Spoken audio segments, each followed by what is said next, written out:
چې کم یو انسان مري د مرګ په ټیم کې فرشتې راځي او د ده اندامونه بینئ چې د ده اندامونه ګناهونه دا سرزد شوي دي او که نه دي ځکه د ګناه د وجې نه چې دی نو د انسان نه بدبوی خیږي نه د ده اندامونه بویي او د کم یو جز نه چې بدبوی خیږي نو فرشتو ته پته ولګي دا مجرم دی او هم د هغې طریقې باندې ته بیا روح هلي او هم د هغې طریقې غونته معامله ورسره بیا کوي نو انسان له پکار دا دی چې کله هم د انسان نه ګناه وشوه نو دی به بیا فورا چې کوم دی دا پلیتي د توبې په ذریعې سره دا ایځي دا به پرېږدي نه تاسو کتلی دي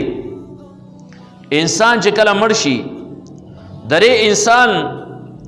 دا جسم چې په قبر کې کېښودی شي نو ډېر قبرونو کې داسې مړي راوتلي چې هغه د ډېرو کلونو نه پس راوځي او دا مړي روموټي یو 3-4 ورځې مخکې ما د یو کس رابطه وکړه وی یو 6 کاله مخکې دلته مړی شو قبر غورځېدلی او موږ قبر راتش کړه مړی پکې بلکل روغ پروت دی نو د چا جسم دا پرې قبر کې خراب شي او د چا جسم پرې قبر کې صحیح پروتي دا ولې د دې وجه دا ده چې دا ګناه چې دا انسان کې د دې مثال د پلیتۍ دی او کله چې یو ټوکری یا یو شکري او پرې کې ټماټر پراته یا سبزي پراته او پرې سبزي کې یو دانه هم دا سقا پرته نو دا نور د ځان سره سقا کی هفته پسته چې نو ګوره 3-4 ورځې پس ګوره دا غونډ ار سره چې کوم دی مکمل پرې کې او دانه هم روغنې دا مکمل سقا پروتي او کله چې ردی دانې بالکل روغي پرې کې سره سقا والے نه نه دا تر ډېر وخته پورې دا بالکل روغ پراته همدغه شانتې د انسان پرې جسم کې مختلف اعضا دا انسان بعضی انسان چې نو دی نظر غلط استعمالی بعضی انسان دی جب غلط استعمالی بعضی انسان دی دماغ او زړه غلط استعمالی بعضی لاس او خپې چې نو دا غلط استعمالی درې انسان پر جسم کې چې یو جز هم ګناهګار دی او بیا د انسان پر قبر کې ورکې خورې شي نو ستا چې څومره هم اجزا ګناهګاران دي د هغې د پلیتۍ د وجې نه د هغې د سخاوالي د وجې نه د دې انسان دا جسم چې کوم دی نو دومره زر سخا کېږي نه پرې قبر کې هم بعض انسانان روغ او بعض انسانان سالم پراته هغه انسان سالم پروتي چې د ده پرې جسم کې یو پرزه هم چېرې دا ګناهګاره نه وي او که چېرته پرزې ګناهګاري نو دغه نجاست دا د نور جسم ته چې کوم دی نو تجاوز کوي او د انسان دا جسم پرې قبر کې بیا سخا شي پرې وجه باندې روایتو کې راځي چې کوم یو انسان ګناه کوي ګوره دا انسان ډېر محترم شی دی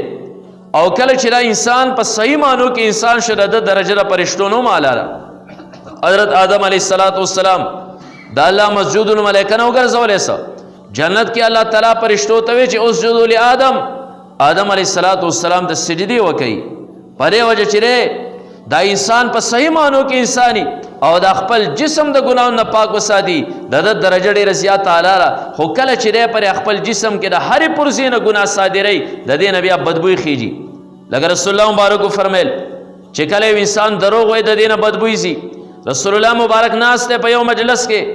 هوا ګنده راواوښته او داسې بدبوی غونته کې وچلېده نبی علیه السلام فرمیل چا فساق د چا غیبتونه کړي دي دا هوا بدبویه شوه ځکه را ګنده هوا داسې وچلېده دا د دروغ او درې غیبتون د وجې نه دا فضا چې دی نو دا خراب شي د دې نه ګنده بوی چې دی نو دا بیا خیږي اوس ته به وایې چې نن سبا خو هر سړی غیبت کوي نن سبا خو مجلس کې چې کوم دی د مجلس رونق داره چې انسان غیبت کوي نو بیا خو موږ چې درې هوا کې داسې بدبویي ونه لیده نو کم یو انسان چې هغه دا ګړې بېزې نه ساتي او ته بیا د ګړو باړې ته ورشې نو تا پوزه پټه کړي او دغه شپانه چې کوم دی کمې بېزې او ګړې ساتي هغه یې ولې دې پوزه پټه کړې زه خو په څه نه پوهېږم ولې د هغه د پوزې قوت شامه د هغې سره بلکل مانوسه شوي هغه پرې باندې نه پوهېږي یو ځای کې به زه هم هلته کې یو کمپنۍ وه د جوارو داسې لرې ځای پورې چې دی 100 میله کې انسان به را پوزه راسې پټه کړی او پخوا چې به راوښتې ناشنا سړي به خامخا ولټې بدبویي به وه چاپېره د هغې نه کورونه خلک یې موږ پرې نه پوهېږو ولې د هغه قوت شامه د هغې سره مانوسه شوي نو نن هر یو انسان غیبت کوي نو دا فضا ټوله ګنده شوې او زموږ ستا د پوز او سرادت ته په دې وجه په موږ باندې بدبویي نه لګي که نه د دې ګناه د وجې نه بدبویي چې د هغې نه فرشتې دا نفرت کوي په مخه باندې د انسان نه چې دا فرشتې را تښتي نو انسان اعضا د انسان دا جسم الله ډېر زیات محترم پیدا کړی انسان د ګناهونو په وجه باندې د فرشتو کرکه هم د ځان نه پیدا کوه د رب هم چې کوم دی نو د ځان نه کرکه مه پیدا کوه په دې وجه چې نیکي کوه چې دا فضا چې دی نو دا خوشبویه ځکه روایتو کې راسي هم راځي کوم یو انسان چې مسلسل نیک عمل کوي د دې نیکۍ نه خوشبویي ځي. د رسول الله مبارک جسم سراسر نیکي وه، د نبی علیه الصلاة والسلام جسم سراسر نیکي. دا د نبی علیه الصلاة والسلام د جسم نه څومره زبردسته خوشبویي تله. صحابه یې موږ به رالو، نبی علیه السلام معلومات په موږ وکړل، وی د کوره وتېرې. بیا به موږ رسول الله مبارک معلومو چې په کم طرف باندې تللی دی، نو موږ به راسره خوشبویي مڼ واغسته. مخکې به دلته واروشي، خلکو به سویه په مخکې کړه، د هغې هغه مڼ پسې به روانو. د رسول الله مبارک په خوشبویي باندې او موږ روانو. کم ځای چې به لارې دوه شوې، نو موږ به راسې وکتل چې خوشبویي په کم سیټ باندې تاو شوي راکړي، نو موږ به لاړو. نو بالاخر به نبي علیه الصلاة والسلام یو ځای موږ ومونده. دا د رسول الله مبارک د جسم نه خوشبویي، ځکه رسول الله مبارک جسم سراسر نیکي او سراسر خیرو. نو کم یو انسان چې بد اعمال کوي، پرشتي د کرکه کوي، ځکه چې د دې بدن نه بدبویي ځي، او کم یو انسان چې نیک اعمال کوي، د بدن نه خوشبویي ځي. رسول الله مبارک ته یو پیر یو صحابي راغی، یا رسول الله د لور واده مې غریب او ډېر زیات خرچه مرچه ورسره نه وه. نبي علیه الصلاة والسلام وی دا راته وایي لور دپاره سره اترو بندوبست کړی دی. وی نه، نبی علیه الصلاة والسلام سره به سره هغه به صدقه کول. دغه ټیم کې نور څه نه و، خو نبي علیه الصلاة والسلام د خپل جسم نه داسې خوله یې ګوته باندې راوچه کړه، داسې ورته لاس کې وسوسوله، دا واله دا عطر خو زما رسېډوله. هغه صحابي چې کله خوله وې وړه، دا د لور په جامو باندې ولګوله، او بیا څه نوره خوله پرې لاس کې پاتې وه، نو هغه یو لوښي وغیره کې ور واچوله. نو د کور کې دننه هم خوشبویي شوه، نو دا خوشبویي به راسې څو میله پورې لرې راسې تله. نو بیا صحابو کې به چا هغه سړي ته هغه نوم نه اخسته، چا به د چا نه تپوس وکړ کوم ځای روانې، کوم ځای کې هلکه زه چې کوم دی نو د خوشبویي والا د کور سره ومه، چېرته تللی خوشبویي والا د کور په طرف باندې راسې تللی ومه. هغه کور خوشبویي والا کور باندې چې دی نو دا حساب شو، ځکه نبي علیه الصلاة والسلام جسم سراسر خیر. او بیا د رسول الله مبارک صحابو کې د نبی علیه الصلاة والسلام نه وروسته درجه د صدیق اکبر د حضرت ابوبکر صدیق رضی الله تعالی عنه، د صدیق اکبر په باره کې چې کوم دی عمر فاروق به فرمیل کان ریح ابي بکر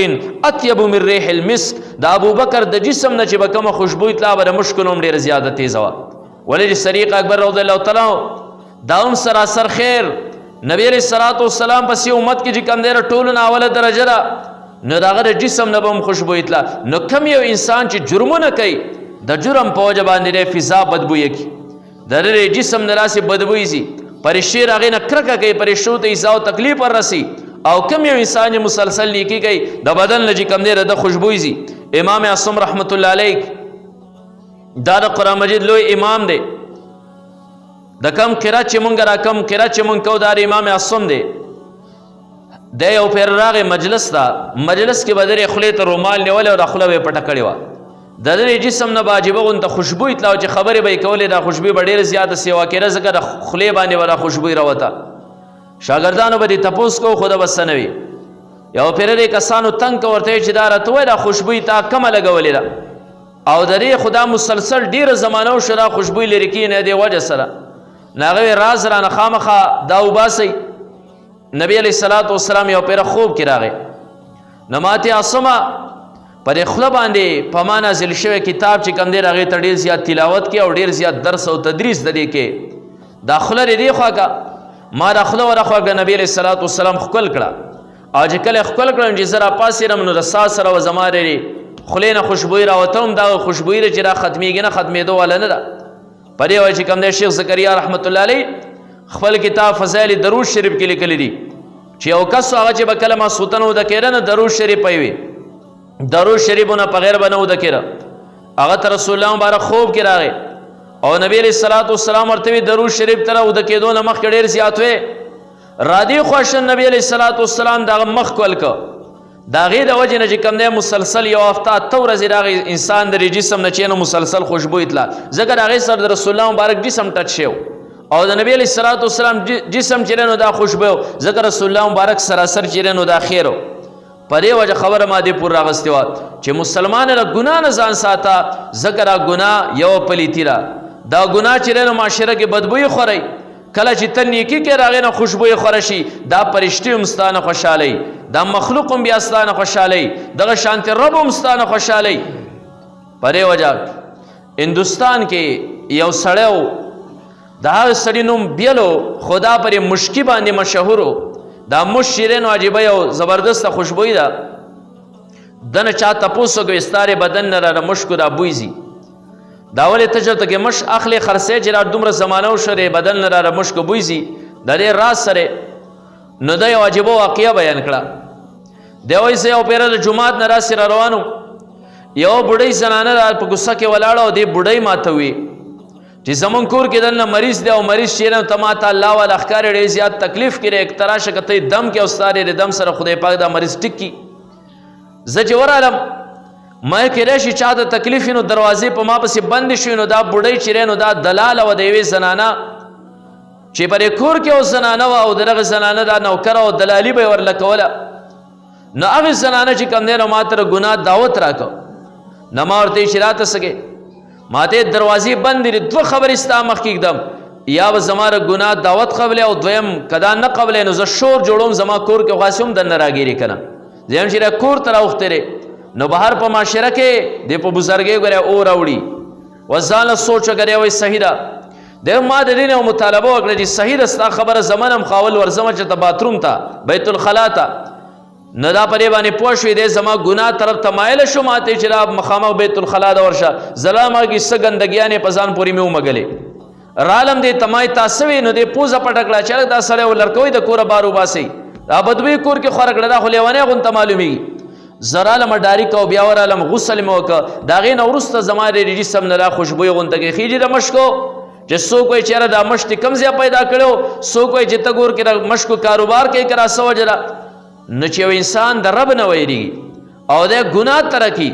د ده د جسم هم خوشبویي ګورې او بیا مونږه اورېدلي هم او مونږ لیدلي هم دي چې داسې خلک بیا په قبر کې دفن شي نو د قبر نه خوشبویي ځي. مونږ به د خپلو اکابرو اورېدل چې د پلاني مشر د قبر نه خوشبویي تله، د پلاني د هغې نه تله، د پلاني د هغې نه تله. الحمدلله الله زموږ د استادانو د قبرونو نه چې کومه خوشبویي تلې مونږ په خپله باندې محسوسه کړه. الله د داسې خلکو د هغه قبرونو نه بیا هم خوشبویي پورته کوي او دا پرې باندې دلالت چې را انسان جنتي دی د ځان د ګناهونو نه پاک ساتلی. انسان عجز شعره که ګناه تې شوي ځان یې په توبې سره چې دی نو هغه معاف کړی د هغه ګناه پرې وجه باندې انسانه نیک اعمال هم کوه خو د نیکو اعمالو سره لازمي شی چې دی نو دا د ګناه نه ځان ساتل دي.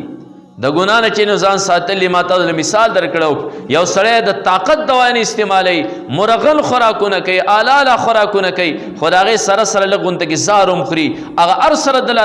فایده نه ورکوي بلکې هغه معمولي زهر چې کوم دی د بدن دپاره مهلک ګرځي. پرې وجه انسان د نیک اعمال کوي خو د نیکو اعمالو نه زیات چې دی نو دی د ګناه نه پرهیز کوي. ځکه الله فرمیل من جاء بالحسنة چا چې مال آخرت لیوه نیکي راوړه روغ نیکي رسول آخرت ته ډېر مشکل کار دی، نیکي کول دا ډېر آسان کار دی بلکې په ګناه باندې دا بیا بربادول. اوس دا د جمعې مونځ مونږ وکړو ډېر کسان به د جومات بلاوت نه دنیاوي خبرې به شروع کړي نو پرې جومات کې خپله نیکي واپس وسېدله چا به د بار ګیټ سره خپله نیکي سیزلي کنه د ماښامه پورې خواره سړي بیا لړه کړي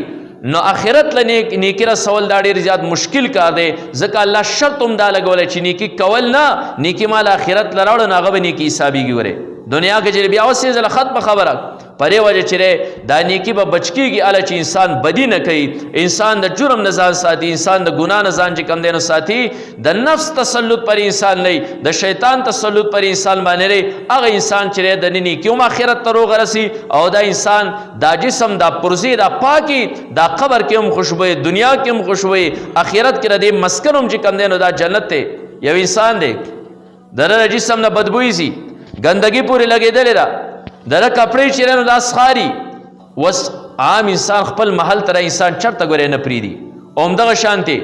جنت دا د پاکو خلکو زیری الله په ګناونو باندې ګنده انسان دا جنت ته چرته هم نه پرېږدي که دا انسان ګنده شي نه دی بیا په اوبو ځان اینځي همدغه شان درې انسان باطن دنله ګنده شو نفس یې ګنده شو دا په توبې سره چې کوم دی نو دا اینځي. الله تعالی دې موږ د هر قسمه ګناونو نه په خپل حفظ و امان کې وساتي. واخر دعوانا الحمدلله رب العالمین. محترمو اوریدونکو